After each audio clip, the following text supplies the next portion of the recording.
का बेटा? Yes sir. Yes sir. Yes sir yes sir yes sir. Answer की match कर ली? Yes sir. Yes sir. Yes sir yes sir. Yes sir okay Manu हाँ sir. कर लिया assignment? Mukul yes sir, doubt भी है उसमें। डाउट भी क्लियर करेंगे आज ही, क्लियर करते हैं डाउट भी तुम्हारा। बाकी समझ आया बेटा तुम लोगों को ट्रांसलेशन का? नहीं बताओ। यस सर, पूरा आ गया। Yes sir yes sir. अच्छे से आगे पूरा? Yes sir. चलो वेरी गुड वेरी गुड। अच्छा जो ये मोड हम पढ़ रहे हैं बेटा उसको थोड़ा हमारे लिए यूज टू नहीं है हम सबके लिए, बट हम कोशिश करेंगे इसका बेस्ट यूज करना।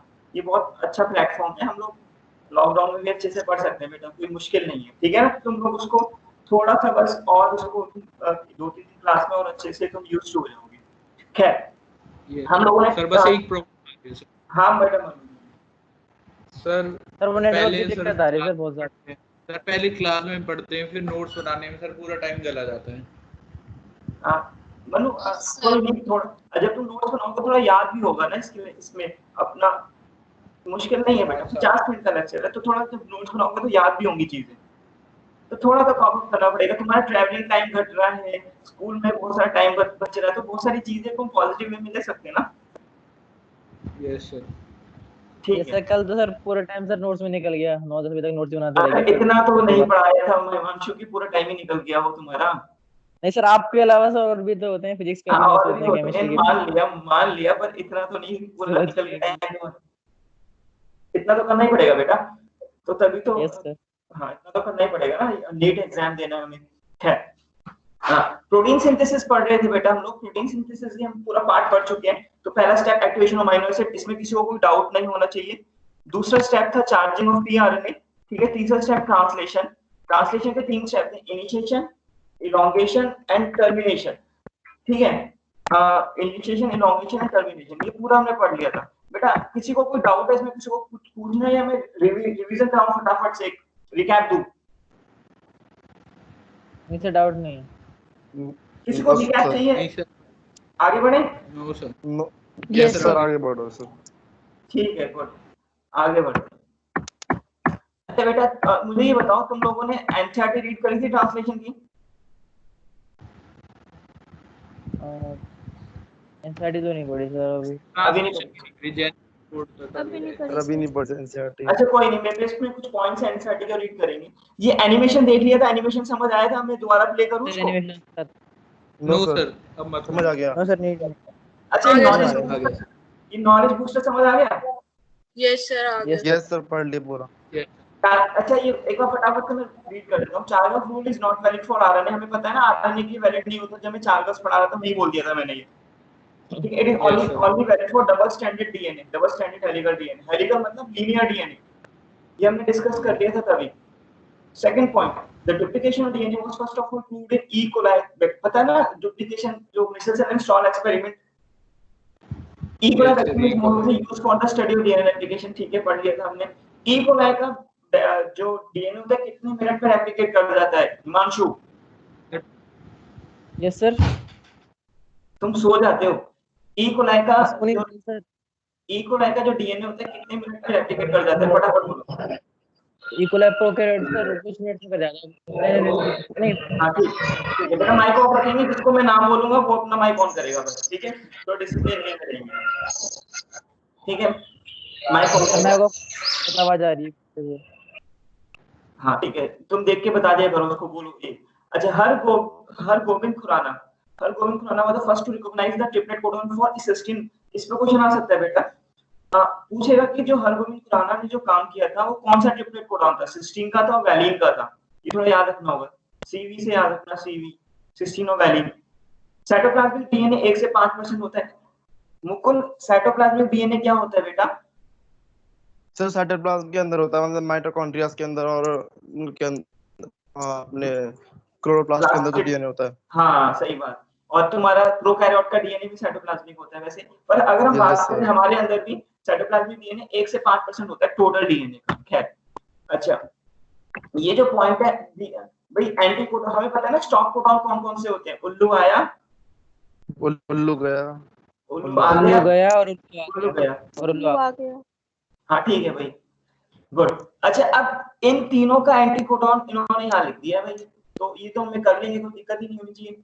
ये पॉलीसोम के बारे में बताया। अब जो प्रोकैरियोट्स होते हैं, तो प्रोकैरियोट्स का जो एमआरएनए होता है पॉलीसिस्टोनिक होता है, तो पॉलीसिस्टोनिक होने के कारण उसमें कई सारे राइबोसोम्स बाइंड करते हैं हर सिस्टोन पे, ठीक है। तो इसको बोलते हैं हम पॉलीसोम या पॉलीराइबोसोम या एर्गोसोम।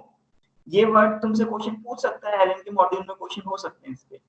पॉलीराइबोसोम्स, पॉलीसोम्स और एर्गोसोम्स क्या होता है, एक एमआरएनए और कई सारे ribosomes attach over this mRNA prokaryotes. MRNA is least stable, ये हमने डिस्कस कर लिया था। एमआरएनए सबसे कम स्टेबल होता है, ये हमने एमआरएनए, टीआरएनए और आरएनए का डिफरेंस किया था, याद है ना? Yes, sir, types of RNA. हाँ good. In cytoplasm tRNA is present in the form of soluble colloid, पता है ना? हाँ भाई, अब यहाँ पे क्वेश्चन ही आता है, इशिका बोलेगी, इशिका टीआरएनए का सॉल्युबल कोएफिशिएंट क्या होता है? सर रिपीट करना। जो टीआरएनए होता है ना, टीआरएनए सबसे छोटा टीआरएनए है, टीआरएनए का जो सेडिमेंटेशन कोएफिशिएंट होता है वो कितना होता है बेटा? सर पता नहीं, भूल गए। पता नहीं। अच्छा, और कोई? विंध्या बोलेगी, विंध्या, दिवांशी, आयुष, नमन। सर 30s होता है। 30s तो नहीं होता बेटा, 30s तो राइबोसोम्स की स्मॉल। हाँ 23S। 23s तो बेटा राइबोजाइम है, राइबोजाइम पेप्टाइड ट्रांसफरेज, गलत है।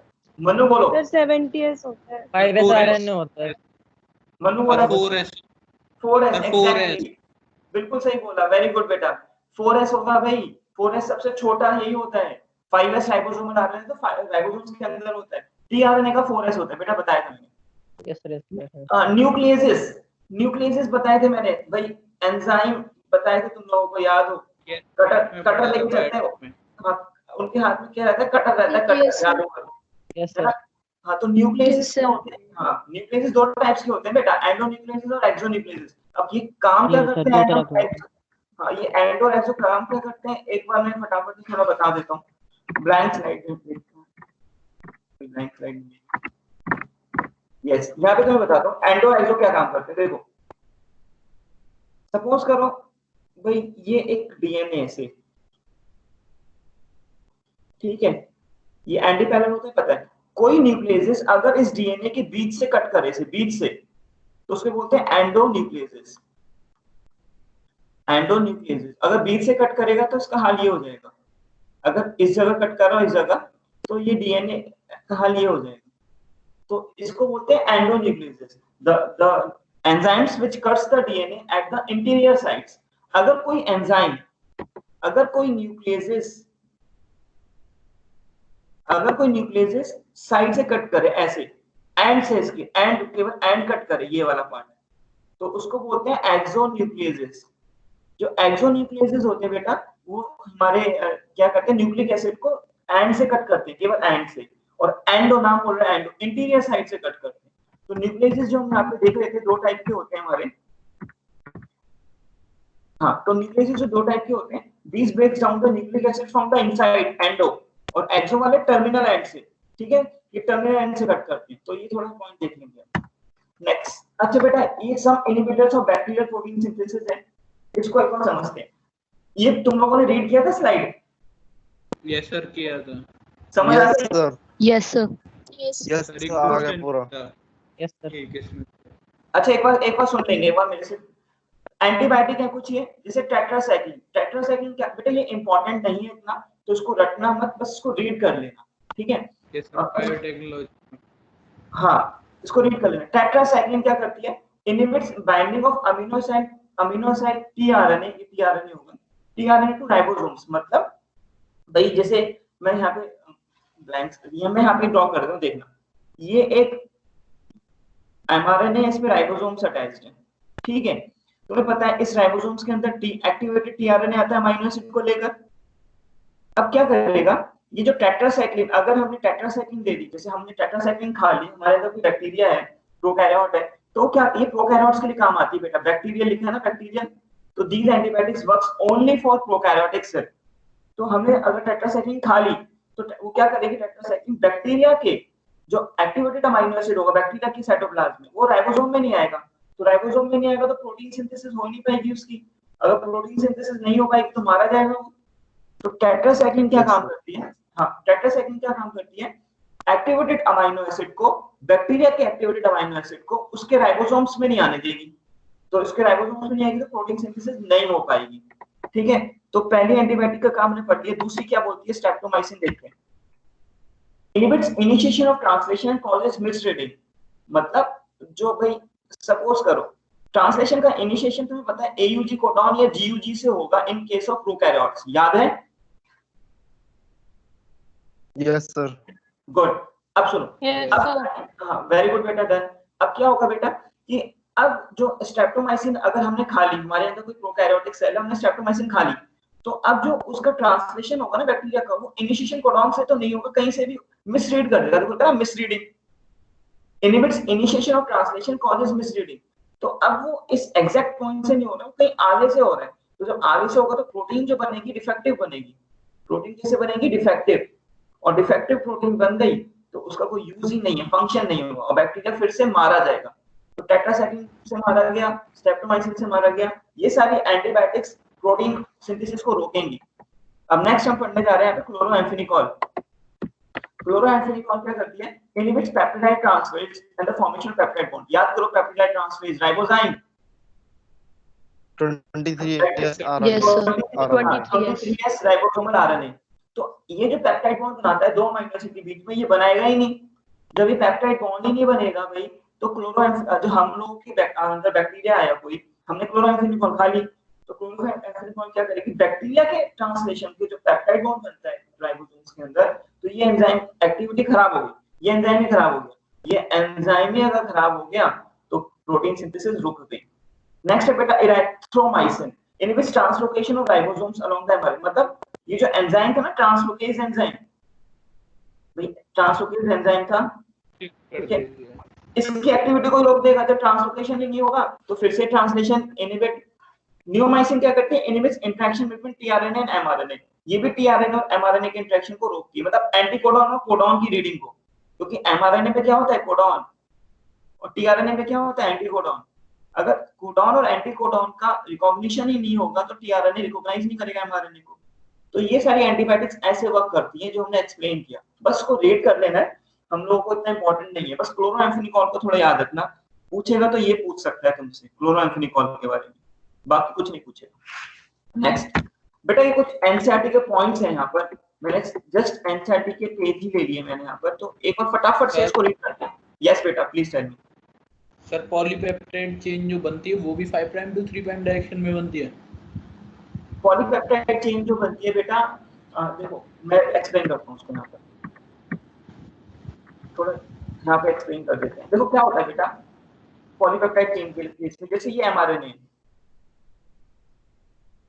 ठीक है, ये 5 प्राइम है, ये 3 प्राइम है।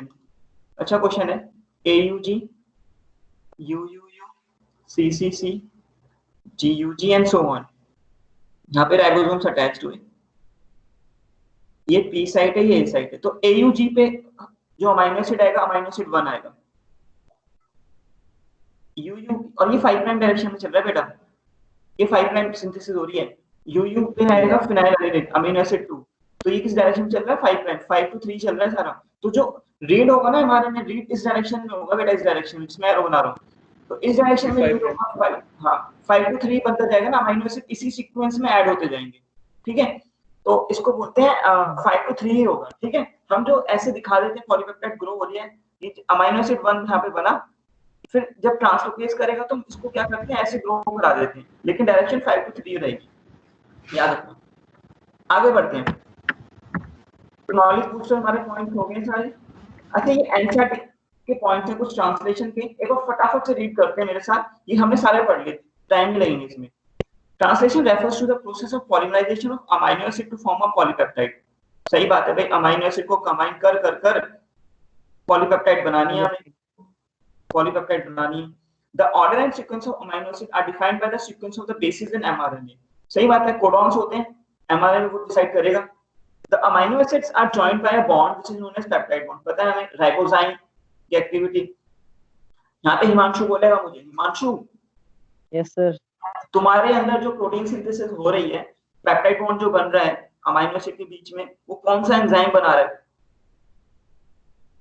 पेप्टाइड बॉन्ड सर असाइल, एक मिनट सर, असाइल कुछ कर गए सर, नाम याद नहीं आ रहा। अभी तो बोला था। इशिका बोलेगी,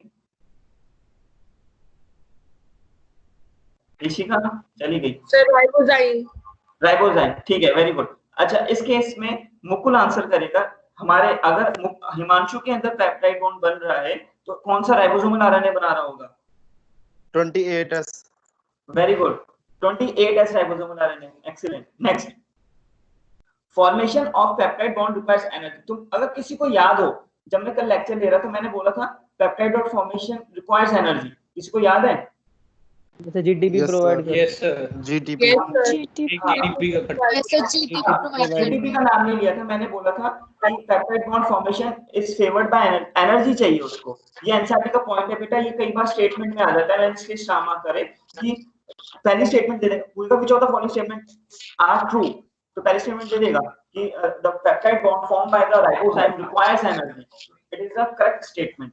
next, therefore in first phase itself amino acid activated in the presence of ATP, हमने देखा था ना activation of amino acid and linked to their cognate tRNA। cognate tRNA मतलब भाई एक सपोज करो मिथ्योनिन है अमीनो एसिड, तो मिथ्योनिन जो अमीनो एसिड है वो अपने स्पेसिफिक tRNA से जाके ज्वाइन करेगा, तो ये जो उसका स्पेसिफिक tRNA उसे cognate बोलते हैं, cognate tRNA।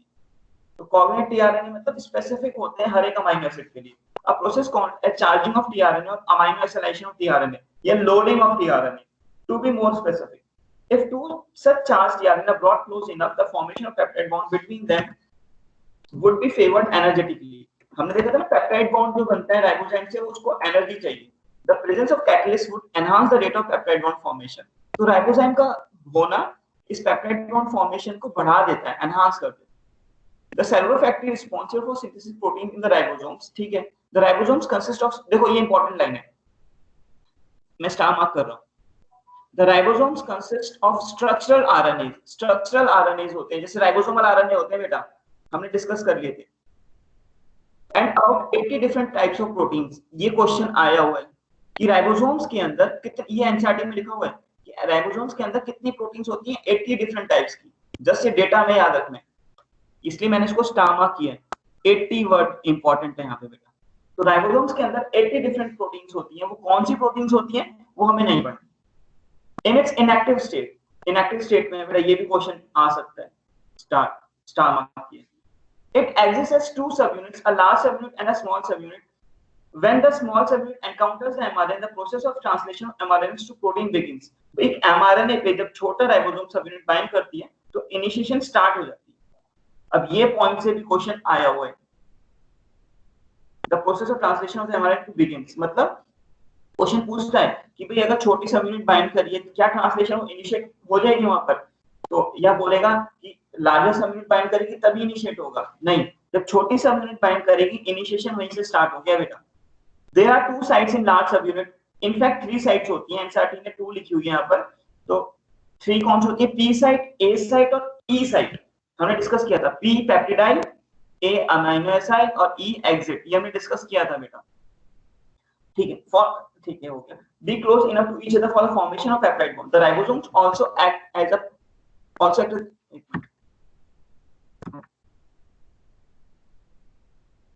अच्छा यहाँ पे हो जाएगा।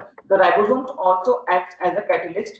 23S ribosome in bacteria is the enzyme ribulin। ये क्वेश्चन पीएमटी का है, नीट का क्वेश्चन है बेटा, जिसमें मैंने स्टार मार्क किया, नीट का क्वेश्चन है।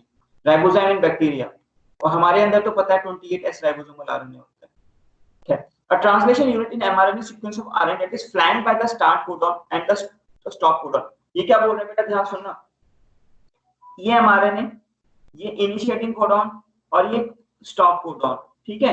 तो translation unit in mRNA is the sequence of RNA that is flanked by the start codon।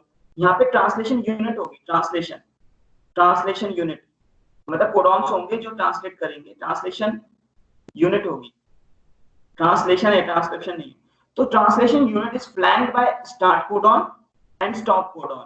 Flank मतलब ट्रांसलेशन यूनिट के दोनों एंड पे, एक एंड पे स्टार्ट कोडॉन होगा और एक एंड पे स्टॉप कोडॉन होगा। इस लाइन का मतलब ये।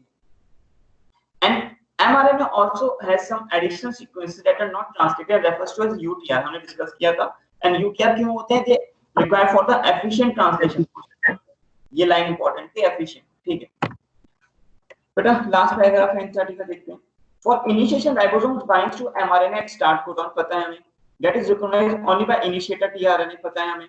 The ribosomes proceeds through the elongation phase of protein synthesis. During this stage, complex is composed of an amino acid linked to tRNA, subsequently bind to the appropriate codon in mRNA by form। ये तुम read करना, सारा पढ़ा हुआ है, बस release factors के बारे में भी हमने पढ़ा हुआ है, ठीक है।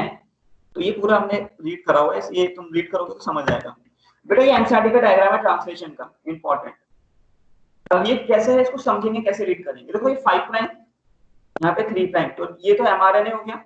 ये राइबोसोम्स की जो ये यूनिट है, छोटी सब यूनिट है, और ये जो है ये बड़ी सब यूनिट है जो बाइंड की हुई है, ठीक है।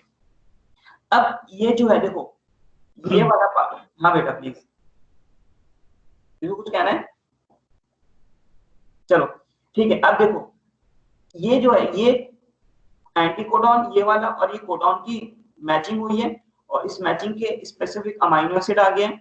ये जो एरो शो हो रहा है, ये पी साइट है बेटा, ये पी है, ये ए साइट है।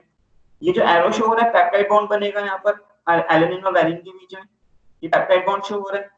ये केवल टीआरएनए निकल चुका है, खाली tRNA without amino acid. Amino acid तो यहाँ पे पेप्टाइड में जुड़ गया, ये ग्रोइंग पेप्टाइड है बेटा, ये ग्रोइंग पेप्टाइड है, ठीक है। और ये जो कोडॉन है और ये एंटीकोडॉन, ये वाला टीआरएनए भी आना है जब ये राइबोसोम्स एक सब यूनिट आगे बढ़ेंगे, कोडॉन आगे बढ़ेंगे एंजाइम के थ्रू, ट्रांसलोकेज के थ्रू, तो ये वाला टीआरएनए एंटर कर जाएगा ए साइट में, ठीक है। तो कोडॉन और एंटीकोडॉन अमीनो एसिड को लेके आया है, देखो, ठीक है। तो ये डायग्राम हम अच्छे से रीड करेंगे एनसीईआरटी से, ट्रांसलेशन का डायग्राम है।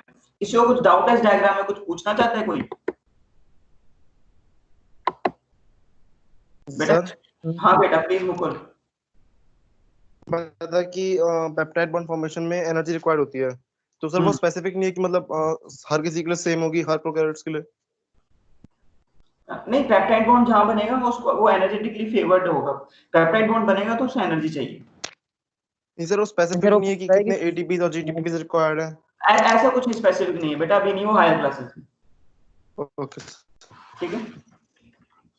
तुम लोगों को बस एक पॉइंट याद रखना है भाई, अगर सपोज करो तुमसे क्वेश्चन क्या आएगा, तुमसे क्वेश्चन आएगा सपोज करो एक पॉलीपेप्टाइड है, उसमें 100 अमीनो एसिड है, ठीक है। तो एक मतलब पॉलीपेप्टाइड में 100 अमीनो एसिड है, तो उस 100 अमीनो एसिड के पॉलीपेप्टाइड को बनने के लिए कितनी एटीपी लगी और कितनी जीटीपी लगी, तो तुम इसका आंसर कैसे करना है? Yes, ATP 100, GTP 200।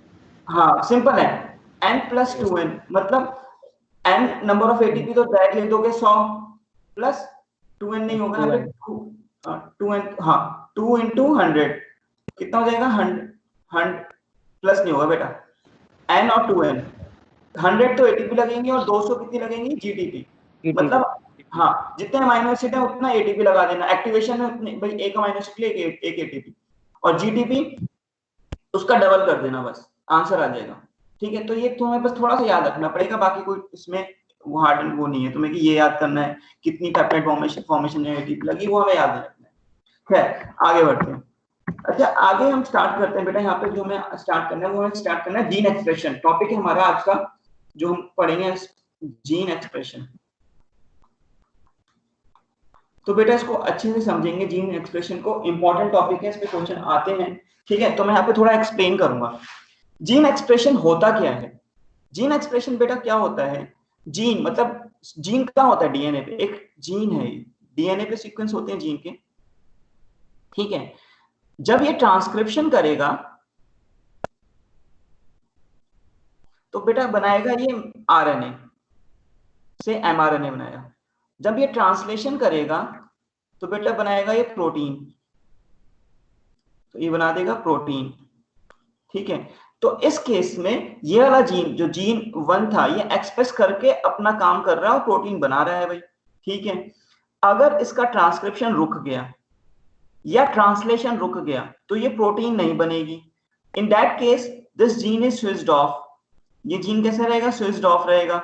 तो उस केस में ये वाला जीन एक्सप्रेस नहीं कर रहा होगा, ठीक है। तो जीन एक्सप्रेशन की जरूरत होती है हमें, क्योंकि हमारी बॉडी में जैसे सपोज करो इंसुलिन लिया हमने, तो इंसुलिन जो जीन है अगर वो हमेशा एक्सप्रेस करेगा, ध्यान सुनना, अगर कोई इंसुलिन का जीन है और वो हमेशा एक्सप्रेस करे तो हमेशा एक्सप्रेस करने से वो हमेशा इंसुलिन बनाता रहेगा और हमें हमेशा इंसुलिन की जरूरत ही नहीं है।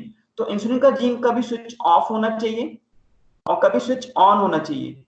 तो कब स्विच ऑन होगा, कब स्विच ऑफ होगा, तो वो उसका रेगुलेशन होगा। तो वो जीन रेगुलेशन हम पढ़ रहे हैं। तो जीन रेगुलेशन की जरूरत क्यों आती है? क्योंकि हम नहीं चाहते कि सारे जीन हमेशा ऑलवेज ऑन रहे, हमेशा ऑन रहे। कुछ जीन ऐसे होते हैं जरूरत आने पे उनको स्विच ऑन होना जरूरी होता है, जब जरूरत नहीं है तो स्विच ऑन स्विच ऑफ रहे। तो in that case gene regulation हमें जरूरत पड़ता है, उस केस में जीन रेगुलेशन होता है। और एक और एग्जांपल लेते हैं जीन रेगुलेशन का, अगर तुम्हें बताएं तो जीन रेगुलेशन कब कब और कैसे कैसे होता है। देखो जैसे शायद मैंने वीडियो लेक्चर में बताया था, सपोज करो ये एक हमारा सेल है, ये हिपैटोसाइट है, हिपैटोसाइट। एक यहाँ पर बताया था ये, एक यहाँ पे सेल है beta cell of pancreas, beta cell of pancreas, ठीक है। यहाँ पे सपोज करो इस हिपैटोसाइट में gene 1, gene 2, gene 3, gene 4, gene 5, gene 6 and so on. यहाँ पे भी 1 2 3, क्योंकि हमारे हर सेल में सेम नंबर ऑफ जीन्स होंगे, सेम होंगे एग्जैक्टली। सपोज करो हिपैटोसाइट का जीन नंबर 2 एल्बुमिन बना रहा है, एल्बुमिन प्रोटीन बना रहा है, तो हिपैटोसाइट का तो बनाता है। लेकिन बीटा सेल ऑफ पैनक्रियाज का जो जीन 2 है, यहाँ पर जो जीन 2 है बेटा वो स्विच्ड ऑफ है, वो नहीं बनाएगा albumin. Beta cell of pancreas का जो 5th जीन है ना, वो बना रहा है इंसुलिन प्रोटीन एक्सप्रेस कर कर। लेकिन हिपैटोसाइट का 5th जीन यहाँ पे स्विच्ड ऑफ है। तो भाई हमारे बॉडी में हर एक सेल सेम है, हमारे हेयर सेल, हमारे इंसुलिन, हमारे हिपैटोसाइट्स, हमारे मायोकार्डियल सेल्स, हमारे पैनक्रियाज के सेल्स, कार्डियक सेल्स सारे सेम है, बट उनमें जीन्स भी सेम है, लेकिन अलग अलग जीन्स का अलग अलग से एक्सप्रेशन होता है, तो उनको बोलते हैं जीन रेगुलेशन। तो हम लोग यहाँ पे जो टॉपिक पढ़ रहे हैं वो जीन रेगुलेशन पढ़ रहे हैं बेटा, ठीक है। तो जीन रेगुलेशन स्टार्ट करते हैं। तो सबसे पहले हम जो जीन रेगुलेशन पढ़ेंगे वो प्रोकैरियोट्स में पढ़ेंगे। जीन रेगुलेशन हम पढ़ने जा रहे हैं प्रोकैरियोट्स में, ठीक है। अच्छा, जो जीन रेगुलेशन होता है बेटा उसकी दो स्ट्रेटेजी होती है, प्रोकैरियोट्स में दो स्ट्रेटेजी है। वो दो स्ट्रेटेजी क्या है मैं यहाँ लिख देता हूँ। पहली strategy inducible gene regulation strategy, inducible gene regulation strategy. और दूसरी स्ट्रेटेजी होती है बेटा repressible, repressible gene regulation strategy, ठीक है। इंड्यूसिबल जीन रेगुलेशन स्ट्रेटेजी क्या होती है बेटा, इसको भी थोड़ा समझेंगे। इंड्यूसिबल जीन रेगुलेशन स्ट्रेटेजी क्या होती है? जो इसके जीन्स होते हैं inducible, generally they are switch off, they are switched off, ये स्विच ऑफ रहते हैं generally. But when the substrate comes, when the substrate of the pathway, इसको समझाएंगे बेटा अभी, of the pathway comes, PETH होगा बेटा, pathway comes, gene become switch on. Gene क्या हो जाएगा? Gene become switched on, gene switch on हो जाएगा उस सबस्ट्रेट के कारण, ठीक है। अब ये जो रिप्रेसिबल होता है, repressible generally they are switched on, they are switched on, generally वो स्विच्ड ऑन होते हैं बेटा। लेकिन अगर कोई end metabolite of the end pathway बोलते हैं, या product of the pathway, product of the pathway comes, it switched off the gene, it switch off the gene। देखो पहला पॉइंट क्या बोल रहा है कि जो इंड्यूसिबल जीन रेगुलेशन स्ट्रेटेजी है, इंड्यूसिबल जीन रेगुलेशन स्ट्रेटेजी में जो हमारे जो जीन्स हैं वो नॉर्मल केस में बेटा स्विच ऑन स्विच ऑफ है, जनरल केस में बेटा वो स्विच ऑफ है यहाँ पे, ठीक है, switch off, generally switch off रहते हैं।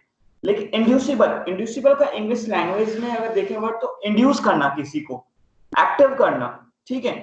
तो अगर कोई सबस्ट्रेट आ गया, कोई भी सबस्ट्रेट ऐसा आया, तो वो उस जीन को क्या कर देगा, सबस्ट्रेट उस जीन को एक्टिव ऑन कर देगा, ठीक है, इंड्यूस कर दिया, इस सबस्ट्रेट ने इस जीन को इंड्यूस किया और इंड्यूस करने से ये जीन ऑन हो गया भाई। लेकिन रिप्रेसिबल अगर इंग्लिश लैंग्वेज में देखें, रिप्रेस करना मतलब इनहिबिट करना, रोकना। तो अगर ये जीन है कोई, ये स्विच ऑन था यूजुअली, लेकिन कोई रिप्रेशर आया, रिप्रेशर के आते ही ये जो जीन था वो क्या हो गया, स्विच ऑफ, रिप्रेस कर दिया उसे। तो इंड्यूसिबल जीन रेगुलेशन स्ट्रेटेजी में जो जीन्स होते हैं normally they are switched off, but when the substrate of the pathway comes the gene becomes switched on. और रिप्रेसिबल जीन रेगुलेशन में क्या होता है, जीन जनरली स्विच्ड ऑन होते हैं, लेकिन अगर कोई प्रोडक्ट आता है, रिप्रेशन आता है, तो वो जीन को स्विच ऑफ कर देता है। थोड़ा ये याद रखेंगे, अभी आगे भी समझ आएगा बेटा। अच्छा, इंड्यूसिबल जीन रेगुलेशन का सेकंड पॉइंट ये होता है, इस केस में जो हमें इंड्यूसिबल जीन रेगुलेशन पढ़ना है उसका एक एग्जांपल है लैक ओपरॉन। लैक मतलब लैक्टोज, ओपरॉन का मतलब अभी समझाएंगे तुम्हें। इसके जो एग्जांपल हैं जैसे ट्रिप्टोफैन, ओपरॉन। रिप्रेसिबल का एग्जांपल है ट्रिप मतलब ट्रिप्टोफैन, ओपरॉन, तो जितने भी अमाइनो एसिड्स के ओपरॉन होते हैं, ये हम प्रोकैरियोट्स का पढ़ रहे हैं मेरा, ठीक है। अच्छा, जो इंड्यूसिबल जीन रेगुलेशन स्ट्रेटेजी होती है वो कैटाबोलिक पाथवे ऑप्ट करती है, कैटाबोलिक पाथवे, ये अभी समझ आ जाएगा सब चीजें। और ये जो ट्रिप्टोफैन ओपरॉन वाले वो होता है, ये जनरली एनाबोलिक पाथवे यूज करती है, एनाबोलिक पाथवे। कैटाबोलिक मतलब किसी का चीज का टूटना, एनाबोलिज्म मतलब किसी चीज का बनना। इस वाले जीन रेगुलेशन स्ट्रेटेजी को हम generally negative gene regulation strategy बोलते हैं, generally negative gene regulation strategy, negative gene regulation generally बात करी है मैंने। और इस वाले को हम बोलते हैं पॉजिटिव जीन रेगुलेशन स्ट्रेटेजी, ठीक है। तो ये 4 पॉइंट थे कुछ डिफरेंस के, ये हम लोग मैं तुम्हें दे दूंगा, स्लाइड से लिख लेंगे हम लोग। तो इंड्यूसिबल थोड़ा इतना इंपॉर्टेंट है, इंड्यूसिबल में जीन स्विच ऑफ होगा, इंड्यूसर आएगा ऑन कर देगा। रिप्रेशर मतलब उल्टा, जीन्स कैसे थे स्विच ऑन, रिप्रेशर आके स्विच ऑफ कर देगा। अच्छा, एक बार सुनना, कुछ जीन्स होते हैं बेटा, कुछ जीन्स होते हैं कॉन्स्टिट्यूटिव जीन्स होते हैं, कॉन्स्टिट्यूटिव जीन्स, थोड़ा सुन लेना, ये आगे काम आएगा। कॉन्स्टिट्यूटिव जीन्स, कॉन्स्टिट्यूटिव जीन्स को हम हाउसकीपिंग जीन्स भी बोलते हैं, हाउसकीपिंग जीन्स, हाउसकीपिंग जीन्स, ठीक है भाई। हाउसकीपिंग जीन्स, अगर हम लोग अपना देखें, अपना जो हमारा घर है, हम लोग रोज इसकी हाउसकीपिंग करते हैं, सफाई करते हैं सब, तो रोज ही तो होता है, डेली हमेशा होता रहता है। तो कॉन्स्टिट्यूटिव जीन ऐसा जीन होता है जो always switch on, these genes are always switch on, ये हमेशा स्विच ऑन रहते हैं, कभी ऑफ नहीं होते। तो constitutive genes are those genes which are always switched on, they never become switched off, right? Housekeeping genes भी बोलते हैं। इसके एग्जांपल जैसे एटीपीएस एंजाइम, एटीपीएस एंजाइम याद करो कहां पढ़ा था, एटीपीएस सिंथेटेज, कोई बताएगा? F0 F1 particle. Chemiosmosis theory. Yes, Very sir, good. F1. Exactly, हमारे जो कॉम्प्लेक्स नंबर 5 इन माइटोकॉन्ड्रिया, ठीक है, एटीपीएस सिंथेटेज, बिल्कुल सही, ठीक है। Gene of glycolysis, genes for glycolysis, ये भी कॉन्स्टिट्यूटिव जीन्स होते हैं, ग्लाइकोलाइसिस। तो ये कुछ एग्जांपल्स थे कॉन्स्टिट्यूटिव जीन्स के, मैंने यहां लिख दिए, ठीक है। और भी जीन्स होते हैं, second non constitutive genes, non constitutive genes. इन जीन्स को हम, नॉन कॉन्स्टिट्यूटिव जीन्स को हम स्मार्ट जीन्स भी बोलते हैं, स्मार्ट है भाई ये, इनको लग्जरी भी बोलते हैं, लग्जरी जीन्स, लग्जरी है इन पे। क्या लग्जरी है इन पे लग्जरी ये है, इनका जो मूड होगा तो स्विच ऑन हो जाएंगे, और मूड होगा तो स्विच ऑन। मूड मतलब इनका रेगुलेशन होता है बेटा, ये जीन स्विच ऑफ और स्विच ऑन हो जाते हैं depending upon the requirement of the cell, depending upon the requirement of cell. ठीक है, तो non constitutive genes are not always switched on, they become switched on switched off depending upon the requirement of the cell को जरूरत है तो switch off हो जाएगा, cell को जरूरत नहीं है तो स्विच ऑफ हो जाएगा, तो इनको बोलते हैं नॉन कॉन्स्टिट्यूटिव जीन। भाई ऐसे कुछ बच्चे ऐसे होते हैं जब एग्जाम आएंगे तभी पढ़ते हैं वरना नहीं पढ़ते उस, ठीक है, तो उन पे लग्जरी है, वो लग्जरी है। लेकिन कुछ बच्चे भाई ऐसे हमेशा पढ़ते रहेंगे तो उनको नीट का रिजल्ट भी अच्छा मिलेगा, तो they are always switched on. ठीक है, तो थोड़ा ऐसे याद रखेंगे constitutive genes they are always switched on, but non constitutive genes और स्मार्ट और luxury genes they switched on or switched off depending upon the requirement of the cell। इसी सब जीन्स का हम यूज करते हैं। तो सबसे पहले हम यहाँ पे जो पढ़ने जा रहे हैं वो हम पढ़ने जा रहे हैं लैक ओप्रॉन। बेटा ध्यान से समझेंगे, इंपॉर्टेंट है लैक ओप्रॉन। लैक ओप्रॉन जो डिस्कवर किया था जेकब एंड मोनाइड ने डिस्कवर किया था, जेकब एंड मोनाइड, इस पे भी क्वेश्चन आया हुआ है बेटा, एनसीईआरटी का। जेकब एंड मोनाइड ने डिस्कवर किया था, एक्सप्लेन किया था लैक ओप्रॉन को। लैक का मतलब इधर लैक्टोज होता है, ठीक है। अच्छा, अब भाई ये जो जेकब, अब क्या होता है एक्चुअली सुनो, एक सपोज करो एक कंटेनर है, ठीक है बेटा, ये कंटेनर है, इसमें इस कंटेनर में हम लोगों ने क्या काम किया, इस कंटेनर में हमने ई कोलाई डाल दिए, इस कंटेनर में हमने ई कोलाई डाल दिए।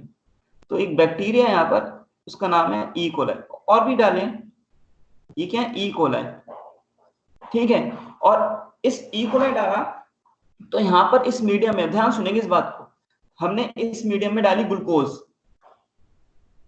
GLU मतलब ग्लूकोज, और इस मीडियम में जहाँ पे ई कोलाई है हमने यहाँ पे एक चीज और डाल दी बेटा। वो क्या चीज डाली मैं तुम्हें यहाँ पे बता रहा हूँ, हमने यहाँ पे डाल दी लैक्टोज, LAC मतलब लैक्टोज से है, ठीक है, LAC डाल दी, लैक्टोज भी आ गई, LL भी आ गया। अब सुनो, अब ये ई कोलाई जो है ना, ई कोलाई ध्यान सुनेंगे, ये ई कोलाई क्या काम करेगा, ग्लूकोज को पकड़ेगा और खाएगा और ग्रो करेगा और एंजॉय करेगा। एंजॉय मतलब अपना नंबर बढ़ा देगा, यहाँ पे मल्टीप्लाई करेगा, खाना मिल गया ना उसे।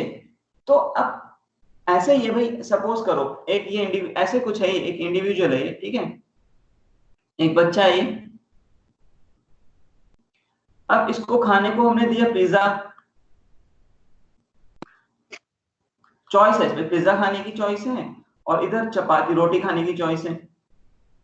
तो ये आया, उसने पिज्जा पकड़ा, पिज्जा खा गया, पिज्जा खा गया ये, ठीक है। तो मतलब सेम इधर ई कोलाई को भी चॉइस दी थी लैक्टोज और ग्लूकोज के बीच में, तो ई कोलाई ने किसको चूज किया, glucose. So the preferred source of energy for E coli is glucose. Preferred source of energy क्या होता है, ग्लूकोज, ध्यान रखना इस बात को, क्वेश्चन मिल सकता है इस पे। तो ई कोलाई के लिए प्रेफर्ड सोर्स ऑफ एनर्जी क्या होता है, ग्लूकोज होता है, ठीक है। अब समझो, नेक्स्ट में बताते हैं। सपोज करो ये जो मीडियम था, इस मीडियम में हमने ई कोलाई डाला था बेटा,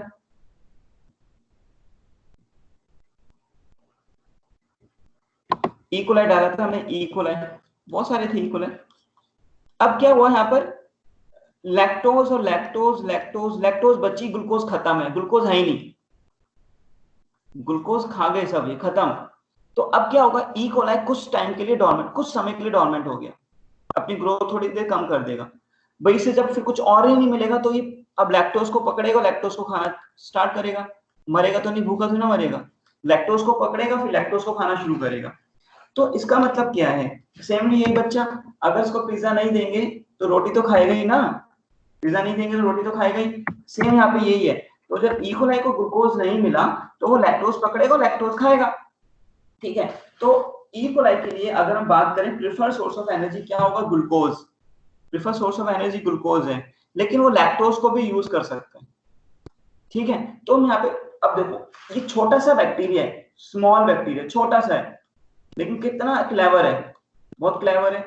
कैसे भाई, जब इसके पास ग्लूकोज थी तो ग्लूकोज को पकड़ के खाने लगा, ग्लूकोज नहीं थी, लैक्टोज ही बची। तो इस छोटे से बैक्टीरिया ने क्या काम किया, अपने जीन्स को स्विच ऑन किया, जीन्स को स्विच ऑन कर दिया, ठीक है। मतलब जीन्स को स्विच ऑन किया तो मतलब कुछ प्रोटीन्स बनाई इसने, जीन एक्सप्रेस किए। प्रोटीन्स क्या थे, वो एंजाइम्स थे, वो प्रोटीन्स क्या थे, वो एंजाइम्स, और इन एंजाइम्स ने लैक्टोज को पकड़ा, उसको डाइजेस्ट करना शुरू कर दिया। तो देखो कितना क्लेवर है, पहले लैक्टोज वाले एंजाइम थे उनको स्विच ऑफ कर रखा था इसने, लैक्टोज वाले एंजाइम को पहले क्या कर रखा था, स्विच ऑफ, लेकिन जब इसको जरूरत पड़ी, भाई ग्लूकोज तो खत्म ही था, तो जब जरूरत पड़ी तो उसने लैक्टोज वाले जीन को स्विच ऑन भी कर लिया। तो मतलब ये जीन एक्सप्रेस कर रहा है, अपने जीन को रेगुलेट कर रहा है, ठीक है। तो ई कोलाई यहाँ पर अपने जीन को रेगुलेट कर रहा है। तो बेटा यहाँ पे जीन रेगुलेशन जो था ई कोलाई, अभी हम पढ़ेंगे कैसे किया, बस हमने जो बताया कि कब जरूरत पड़ी उसने और कब ऑन करा कब ऑफ किया, ठीक है। जब ग्लूकोज था मीडियम में, जब ग्लूकोज था मीडियम में, तो मुझे बताओ लैक्टोज डाइजेस्टिंग एंजाइम्स होंगे क्या ई कोलाई के अंदर, यस और नो? तो जब नहीं नो होंगे, सर, नहीं होंगे, बिल्कुल नहीं होंगे। Very good. लेकिन जब ग्लूकोज ही नहीं है, जब लैक्टोज होगा, तब वो अपने लैक्टोज वाले जीन्स को स्विच ऑन कर लेगा और लैक्टोज वाले को जीन को स्विच ऑन करके प्रोटीन बना लेगा, एंजाइम बना लेगा और लैक्टोज को पकड़ के खाने लगेगा। That means depending upon the condition वो अपने जीन को स्विच ऑफ भी कर सकता है और स्विच ऑन भी कर सकता है, ठीक है। आगे बढ़ते हैं। अब कैसे करता है लैक्टोज वाले जीन को स्विच ऑफ और स्विच ऑन, हम यहाँ पे बेटा वो पढ़ने जा रहे हैं, how E coli regulates its gene to become switch off और स्विच ऑन, ठीक है। अब देखना बेटा, भाई ये एक ऐसे बनाते हैं,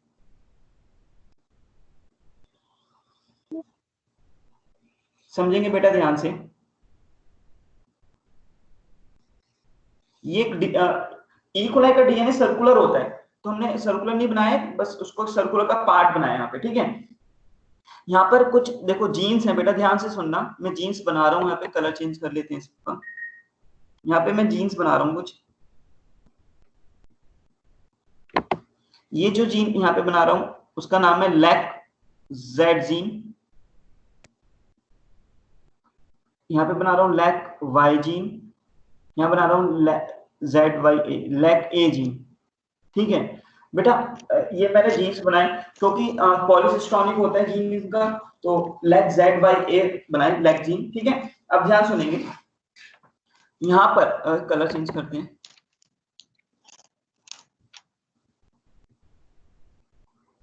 यहाँ पर बेटा ऑपरेटर है, ऑपरेटर सुनना ध्यान से, और यहाँ पे एक प्रमोटर है, याद करो प्रमोटर पढ़ा था हम लोगों ने, यस सर, ट्रांसक्रिप्शनल यूनिट।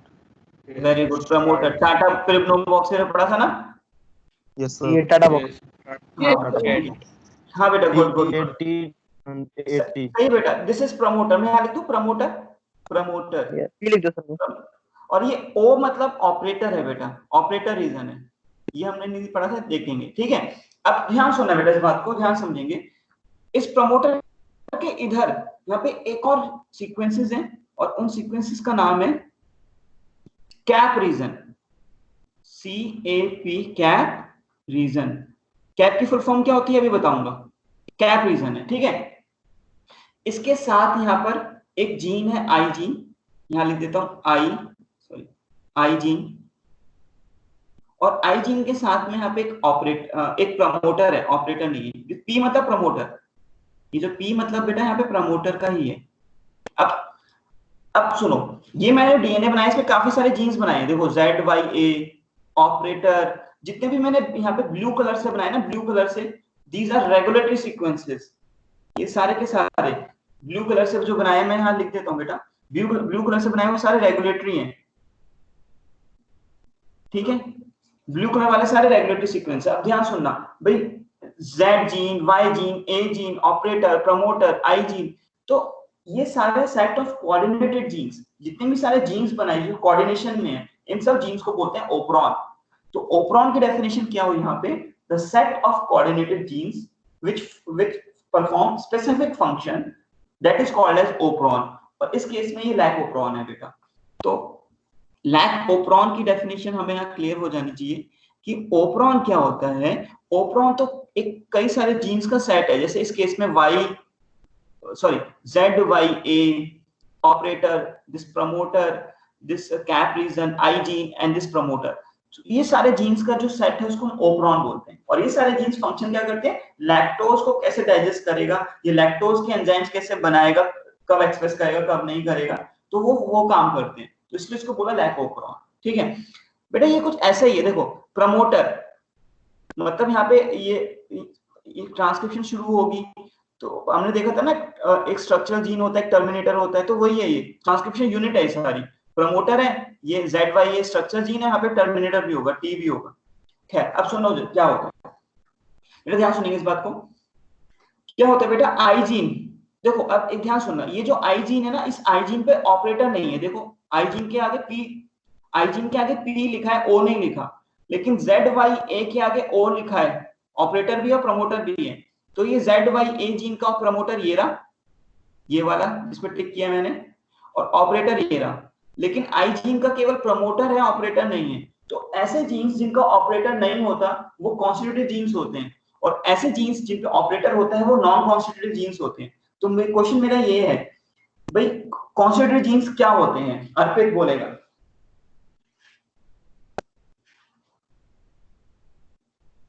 अर्पित सो गया? Yes sir, yes sir. Constitutive genes क्या होते हैं? जिनके आगे ऑपरेटर नहीं होता, प्रमोटर होता है। अरे वो तो ठीक है, कॉन्स्टिट्यूटिव जीन्स हैं क्या? मतलब मनु बोलेगा, Manu. Sir house keeping genes जो हमेशा स्विच ऑन होते हैं। Very good. तो हाँ, तो इसका मतलब आई जीन पे ऑपरेटर नहीं है, आई जीन पे ऑपरेटर नहीं है तो हमेशा स्विच ऑन है, वो रेगुलेट नहीं होगा। लेकिन ZYA पे ऑपरेटर है तो वो नॉन कॉन्स्टिट्यूटिव जीन है, स्मार्ट लग्जरी जीन है, वो depending on the situation switch on होंगे और स्विच ऑफ होंगे। ठीक है बेटा, तुम्हारी इसके बाद किसकी क्लास है? इंग्लिश की सर, अगर हुई तो। इंग्लिश की लगती नहीं सर है। बहुत सर हो नहीं रहा सर, आप कंटिन्यू कर लेना सर थोड़ी देर। हम एक काम करते हैं, जैसे कल मैं तुम्हारा लेक्चर ले लूंगा कल भी, ठीक है?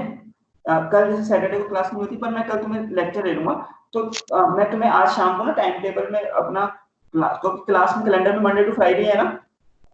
Yes sir. Yes sir. हाँ तो मैं कल शेड्यूल करूंगा बेटा, अपनी क्लास तुम्हारे साथ लूंगा, तो कल मैं टाइमिंग तुम्हें भेज दूंगा। अच्छा बेटा, इसको मैं यहाँ पे स्टॉप करता हूँ मीटिंग को, इसको थोड़ा सा कंटिन्यू कर लो। थोड़ा सा बेटा कल ही करेंगे, अभी ना 12:50 मिनट, अब कल हम कंटिन्यू करते हैं इसको।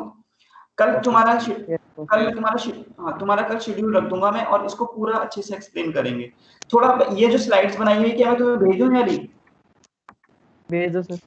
सर नहीं सर, फायदा नहीं है ना, सर आप वो सेव पूरा उतारेंगे। हाँ सर, वैसे आप नोट भेज देना, हम रिवाइज कर लेंगे, नोट्स बाद में बनाएंगे। हाँ तो कल एक बार आप नोट्स दे देंगे, पर एक बार मैं तुम्हें जो ये स्लाइड्स जो मैंने लिखा ना, मैं तुम्हें सेम एज इट इज भेज दूंगा, जिससे तुम रिवाइज करके आओगे कल क्लास में। Yes sir. याद रहेगा, ठीक है? Yes, पूरी सेव कर दिया करो सर। हाँ मैं पूरी सेव कर दूंगा, तो कीप कर दिए। अच्छा अब सुनो, हाँ अब मेरी बात सुनेंगे सब बच्चे।